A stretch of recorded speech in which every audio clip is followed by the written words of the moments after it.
السلام علیکم ناظرین، صادق نیوز میں آپ لوگ کا استقبال ہے۔ ناظرین، سپریم کورٹ کے آئینی بینچ کا تاریخی فیصلہ انصاف کی جیت۔ مولانا ارشد مدنی نے کہا کہ آئینی بینچ کے اس فیصلے سے آسام میں شہریت کو لے کر اندیشہ اور خدشات کے جو بادل چھائے ہوئے تھے وہ بڑی حد تک چھٹ گئے ہیں۔ اس فیصلہ کا سماج میں رہنے والے ہر شخص کو فائدہ پہنچے گا۔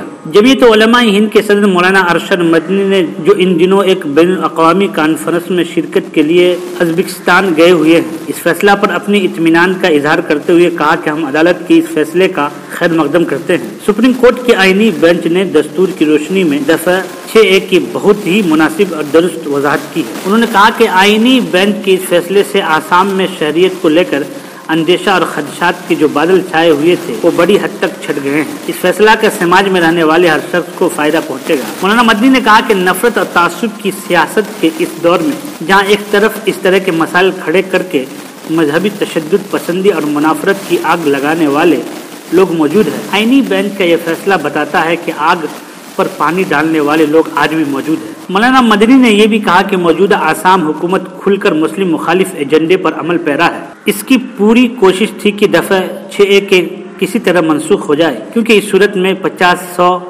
لاکھ مسلمانوں کی شریعت خطرے میں پڑ سکتی تھی۔ صورتحال یہ ہے کہ وہاں کا وزیر اعلیٰ آئے دن مسلمانوں کے خلاف زہر اگل رہا ہے۔ در حقیقت ایسا کر کے وہ ریاست کے ہندو مسلمانوں کے درمیان نفرت کی ایک ایسی خلیج پیدا کرنے کی در پہ ہے جس کو آسانی سے پاٹا نہ جا سکے۔ مگر آج جو فیصلہ آیا ہے وہ نہ صرف تاریخی اور غیر معمولی ہے، بلکہ اس سے ان فرقہ پرست عناصر کے جذبوں پر سرد اوس پڑ گئی ہے، جو اس امید میں پاگل ہوئے جا رہے تھے کہ دفعہ 6A کی منسوخی کے بعد مسلمانوں کو غیر ملکی قرار دے کر ریاست سے نکال کر باہر کر دیں گے۔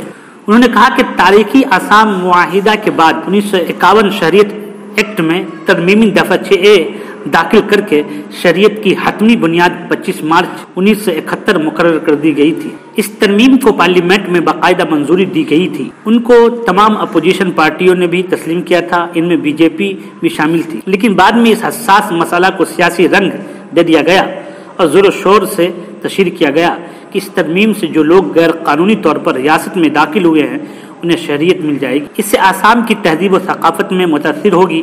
انہوں نے کہا کہ اس مسئلہ کو فرقہ پرست عناصر نے نہ صرف فرقہ وارانہ رنگ دے دیا بلکہ اس کے نتیجے میں ریاست میں NRC بھی نافذ کر دی گئی، مگر دفعہ 6A کو لے کر تذبذب برقرار رہا، کیونکہ اس غیر آئینی قرار دینے کے لیے کچھ تنظیمیں اور لوگ سپریم کورٹ چلے گئے تھے، اس لیے شہریت کے لیے حتمی تاریخ کا تعین بھی نہیں ہو سکا تھا۔ مولانا مدنی نے کہا کہ آج سپریم کورٹ کی آئینی بینچ نے دفعہ 6A پر نہ صرف اپنی مہر ثبت کر دی بلکہ شہریت کے لیے وہی کٹ آف تاریخ مقرر کر دی جس کی پیروی پہلے دن سے جمعیت علماء ہند کر رہی تھی۔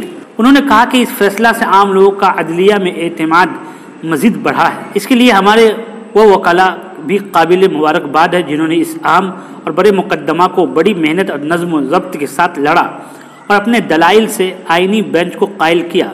دفعہ 6A آسام میں امن، اتحاد اور استحکام کے قیام کے لیے کس قدر ضروری ہے